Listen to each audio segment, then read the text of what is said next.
Bismillahirrahmanirrahim. Kali ini kita akan membahas tentang huruf-huruf jazm. Huruful jazmi atau al-huruf al-jazimah. Huruf-huruf yang menjazmkan fi'il mudhari'. Jadi huruf-huruf jazm ini tidak masuk ke fi'il madhi, tetapi masuknya ke fi'il mudhari'. Jadi kalau misalnya ada ungkapan huruf jazm, itu maksudnya adalah huruf jazm yang masuk ke fi'il mudhari', bukan fi'il madhi, juga bukan fi'il amar, dan juga bukan fi'il nahi. Tetapi huruf-huruf jazm adalah huruf-huruf yang masuk ke fi'il mudhari'. Itu ya. Nah, apa saja huruf-huruf jazm atau apa saja huruf al-jazimah atau apa saja huruf jazmi? Huruf-huruf jazm itu ada beberapa. Kita akan sebutkan satu persatu dan sekaligus bahas makna serta penggunaannya. Bisa lihat ke papan tulis ya. Pertama huruf li. Ini li di sini harokatnya memang dibacanya li kalau sendirian. Tetapi kalau sebelumnya ada huruf, maka li ini harokatnya sukun. Misalnya ada wawu, maka menjadi bacanya wal. Ada fa, bacanya menjadi fal. Penamaannya li ini adalah lamul amri. Lam untuk menyatakan perintah. Kalau misalnya ada fi'il mudhari', contohnya kata yajlisu, diawali oleh li atau lamul amri, maka fi'il mudhari' itu menjadi jazm dan cirinya menjadi sukun. Yajlisu ada li menjadi liyajlis. Kalau sebelum li-nya ada wawu misalnya, maka wal yajlis. Kalau sebelumnya ada fa, maka fal yajlis. Nah, fi'il mudhari' yang diawali oleh huruf lamul amri atau lam amar, maka maknanya menjadi perintah. Contoh misalkan kalimat yajlisu Muhammadun, artinya adalah Muhammad duduk. Tetapi ketika diawali oleh li, maka maknanya liyajlis Muhammadun, artinya adalah hendaknya Muhammad duduk. Itu adalah perintah kepada Muhammad agar dia duduk. Ini kalimat yajlisu Muhammadun. Yajlisu Muhammadun. Ketika diawali li, maka menjadi liyajlis Muhammadun. Yajlisnya menjadi sukun, liyajlis, terus maknanya bermakna perintah. Yang tadi awalnya maknanya Muhammad duduk atau sedang duduk, ketika diawali oleh lamul amri, maka maknanya menjadi hendaknya Muhammad duduk. Itu yang pertama. Huruf jazm yang kedua adalah la. Tapi la itu kan ada dua macam. Ada la nafi yang bermakna tidak. Ada juga la an-nahiyah. Nah, la yang menjazmkan fi'il mudhari' itu adalah la yang bermakna atau berfungsi an-nahiyah. Jadi bukan la an-nafiyah, tapi la an-nahiyah. La yang bermakna larangan. Setiap fi'il mudhari' baik domirnya anta, huwa, ana, nahnu atau domir yang lain, ketika diawali oleh la an-nahiyah, maka kedudukannya menjadi mazmum dan maknanya pun menjadi larangan. Sebagai contoh misalnya, kembali ke yang atas lagi, yajlisu Muhammadun misalnya. Nah, ketika diawali oleh la an-nahiyah maka menjadi la yajlis Muhammadun. Kalau yang awal arti asalnya adalah yajlisu Muhammadun, Muhammad sedang duduk, tapi ketika diawali oleh la an-nahiyah, pertama lihat harokatnya yajlisu menjadi yajlis. Jadi la yajlis Muhammadun. Dan maknanya menjadi Muhammad hendaknya jangan duduk. Jadi larangan. Hendaknya Muhammad jangan duduk.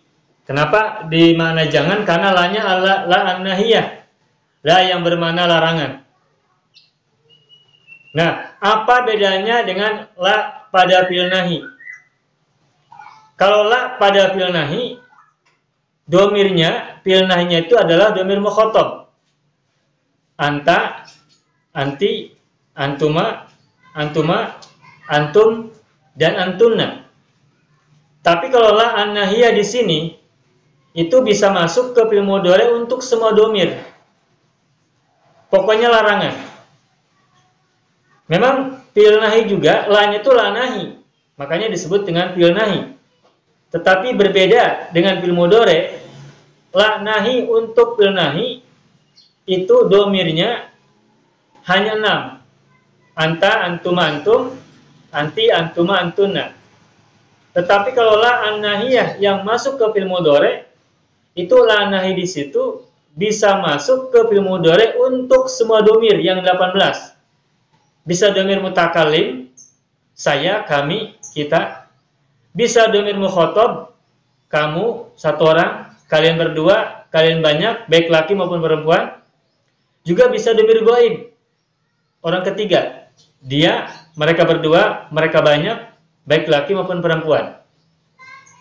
Sebagai contoh misalkan kalau saya melarang diri sendiri, hendaknya saya jangan duduk. Maka apa saya duduk bahasa Arabnya? Saya duduk adalah ajlisu. Nah, kalau misalkan melarang diri sendiri, hendaknya saya jangan duduk, maka menjadi la ajlis. Hendaknya saya jangan duduk atau tidak duduk. Domir nahnu, najlisu, kami duduk. Kalau misalnya hendaknya kami atau kita tidak duduk, maka jadi la najlis. Gitu. Atau misalkan nomor yang lain, contohnya misalnya hum. Hum kalau yajlisu menjadi yajlisuna. Kalau diterjemahkan menjadi hendaknya mereka tidak duduk atau hendaknya mereka jangan duduk, maka menjadi la yajlisu.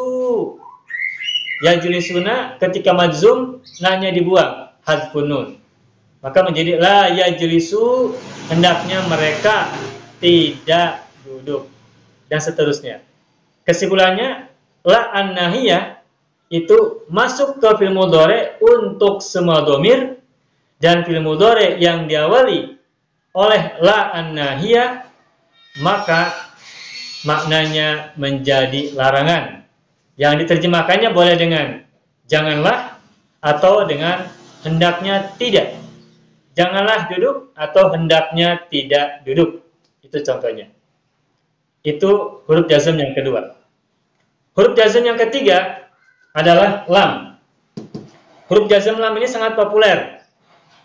Kalau contohnya misalkan kalimat, kalau kalimat yang tadi ya, yajlisu Muhammadun misalnya, yajlisu Muhammadun. Ketika diawali oleh lam, maka menjadi lam yajlis, ini jadi sukun. Lam yajlis. Asalnya yajlisu Muhammadun, jawalan lam harful jazmi, maka menjadi lam yajlis Muhammadun. Artinya apa lam yajlis Muhammadun? Artinya menjadi Muhammad tidak duduk. Gitu. Oke. Itu huruf jazm yang ketiga. Jadi yang pertama adalah li, lamul amri. Yang kedua adalah la an-nahiyah, la yang bermakna larangan. Yang ketiga adalah lam. Lam ini bermakna nafi juga. Kita lanjutkan.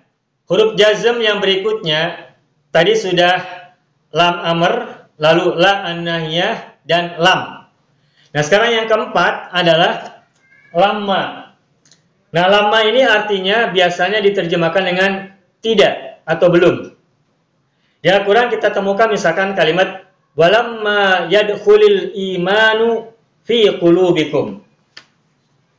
Lamma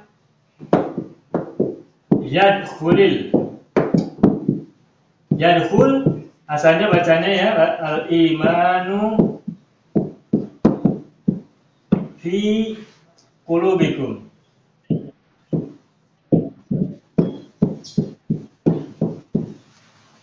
Walamma yadkhulul imanu fi qulubikum. Dan iman belum masuk ke dalam hati-hati kalian. Asalnya adalah walamma yadkhul, terus karena ada lam mati, ada huruf mati bertemu alif lam, maka harakat sukunnya dijadiin kasroh. Walamma yadkhulul imanu fi qulubikum. Nah, lamma ini masuk huruf jazm. Jadi kalau ada fi'il mudhari dia oleh lama, maka artinya adalah itu berarti huruf jazm. Dan fi'il mudhari ini berarti majzum. Nah, tetapi gini, lama itu ada yang artinya ketika, ada yang artinya belum. Nah, bedakan. Kalau lama artinya ketika, itu bukan jazm. Dan biasanya kalau lama artinya ketika, maka setelah lamanya itu fi'il madhi. Saya ulangi. Bedakan antara lama yang artinya adalah ketika, manakala, dengan lama yang artinya belum. Kalau lama yang artinya adalah ketika, maka kata sesudahnya itu harus fi'il madhi pada umumnya, biasanya atau selalu. Contoh misalkan, ketika Muhammad duduk, maka kalimatnya adalah lamma jalasa Muhammadun. Lamma jalasa Muhammadun. Lamma artinya ketika, karena sesudahnya adalah jalasa. Jalasa fil madhi. Lamma jalasa Muhammadun, ketika Muhammad duduk. Atau contoh yang lain misalnya, lamma zahaba al-waladu ilal madrasati, ketika anak pergi ke sekolah. Setelah lamanya fil madhi. Nah, kalau lama sesudahnya fi'il madhi, maka lama di situ artinya adalah ketika atau pada saat. Nah, tetapi kalau lama artinya adalah tidak atau belum, maka lama di situ itu masuknya adalah huruf jazm. Dan sesudahnya fi'il mudhari berarti harus majzum fi'il mudhari'nya. Kalau misalkan tadi contohnya lamma jalasa Muhammadun, ketika ya menggunakan fi'il mudhari, maka menjadi lamma yajlis Muhammadun. Artinya Muhammad tidak duduk, bukan ketika, tetapi tidak atau belum. Lamma yajlis Muhammadun, Muhammad tidak duduk atau Muhammad belum duduk. Itu ya. Jadi bedakan lama yang artinya ketika dan lama artinya belum. Lama artinya ketika kalau sesudahnya adalah fi'il madhi. Lama artinya belum kalau sesudahnya adalah fi'il mudhari.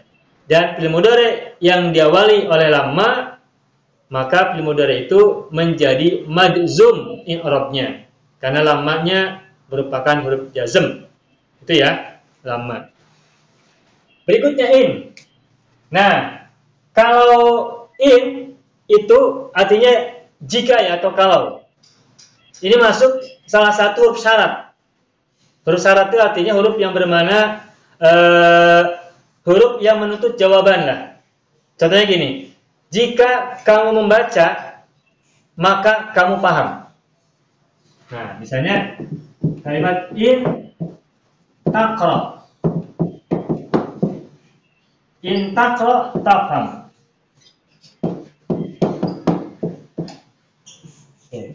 Ini huruf syarat.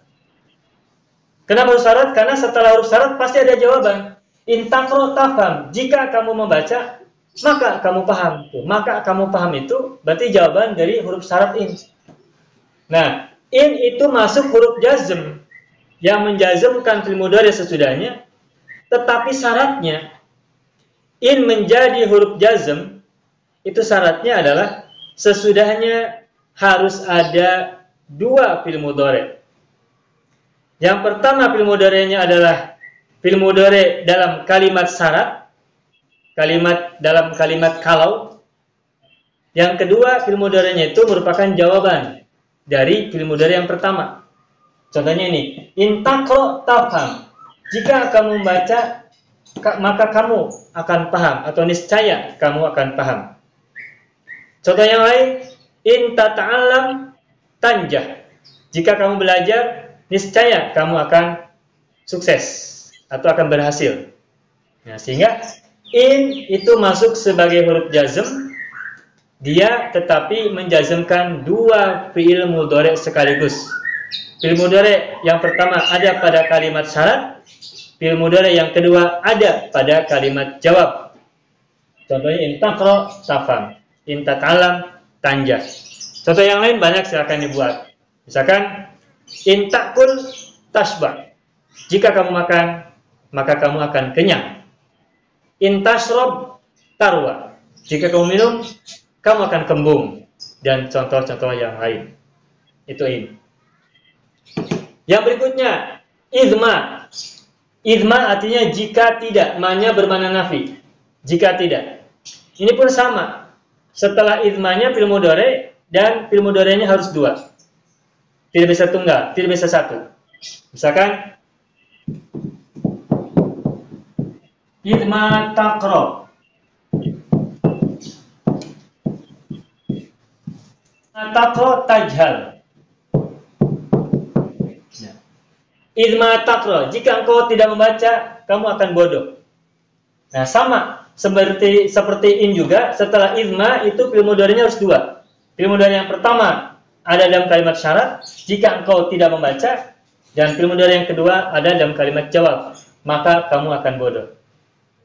Atau contohnya lain, misalnya idma tata'allam fi sigorika tandam fi hayatika. Jika engkau tidak belajar pada saat kecilmu, niscaya kamu akan menyesal dalam kehidupanmu.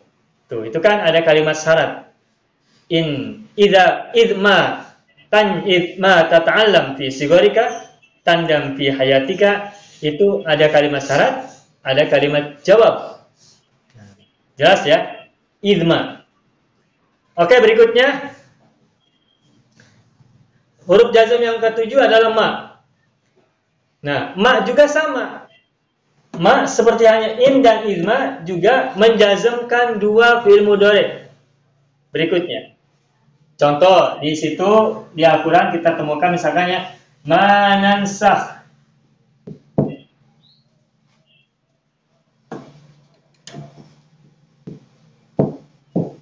Manansakh. Nansakh. Nansakh ini fi'il mudhari'. Ini sukun berarti jazm, majzum. Min ayatin. Au nunsiha. Au ini huruf ataf, matufnya kepada nansakh.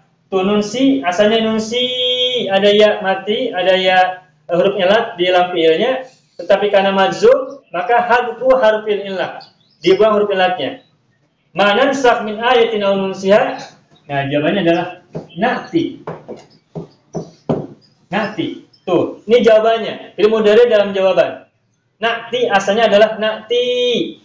Asalnya gini. Na'ti asalnya ya. Ada ya-nya dalam fi'ilnya. Tetapi karena dia menjadi jawaban bagi kalimat manansakh min ayatin aw nunsiha, maka na'ti ini fi'il mudhari'nya menjadi majzum. Sehingga ya-nya dibuang. Huruf ilat ya-nya dibuang. Hadfu harfil illah. Kalau fi'il mudhari' lam fi'ilnya terbuat dari huruf ilat, maka ketika dijazmkan, huruf ilatnya dibuang tandanya. Na'ti bi khairin minha. Na'ti bi khairin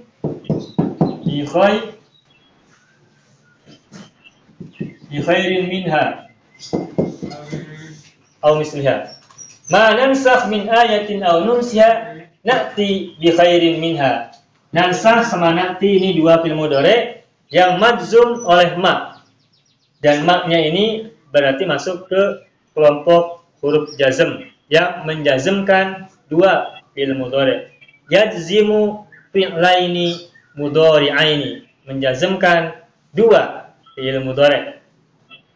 Oke ya, ini contoh untuk ma sebagai huruf jazm. Yang terakhir adalah man. Sama seperti in, idma dan ma, man juga menjazmkan dua fi'il mudhari sesudahnya. Kalau man sesudahnya fi'il mudhari, tetapi mudhari'nya cuma satu, maka man-nya bukan huruf jazm. In, idma, ma, man itu berfungsi sebagai huruf jazm ketika mereka berempat menjazmkan dua fi'il mudhari. Sesudahnya harus ada dua fi'il mudhari. Yang pertama ada dalam kalimat syarat, dan kedua ada dalam kalimat jawab. Kalau setelah in, idma, ma, dan man ini fi'il mudhari'nya cuma satu, berarti tidak menjazmkan.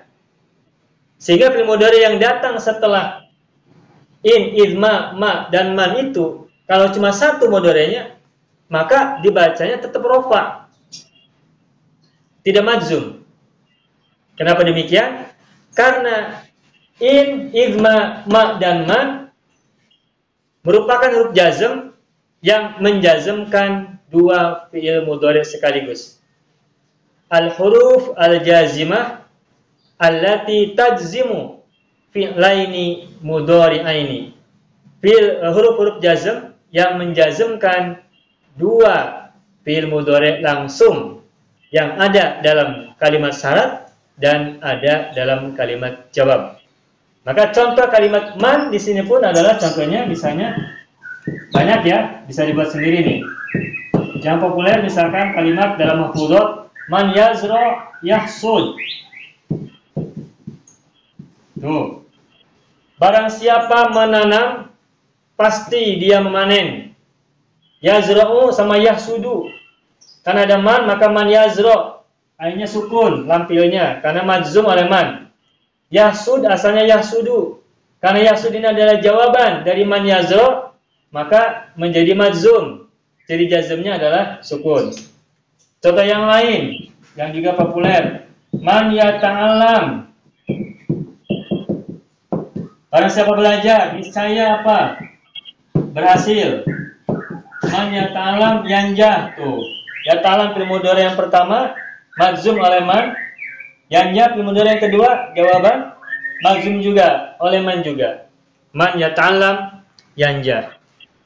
Contoh yang lain misalnya, man yaqra yafham. Barang siapa membaca, niscaya akan paham. Itu juga contoh yang lain. Jadi kesimpulannya banyaklah. Nah, itulah huruf-huruf jazm yang menjazmkan fi'il mudhari sesudahnya. Sebagian ada huruf jazm yang menjazmkan satu fi'il mudhari, dan sebagian yang lain ada huruf jazm yang menjazmkan dua fi'il mudhari sekaligus. Yang menjazmkan dua fi'il mudhari sekaligus adalah in, idma, ma, dan man. Sedangkan lamul amr, la an-nahiyah, dan lamma itu menjazmkan hanya satu fi'il mudhari saja. Demikian, semoga bermanfaat.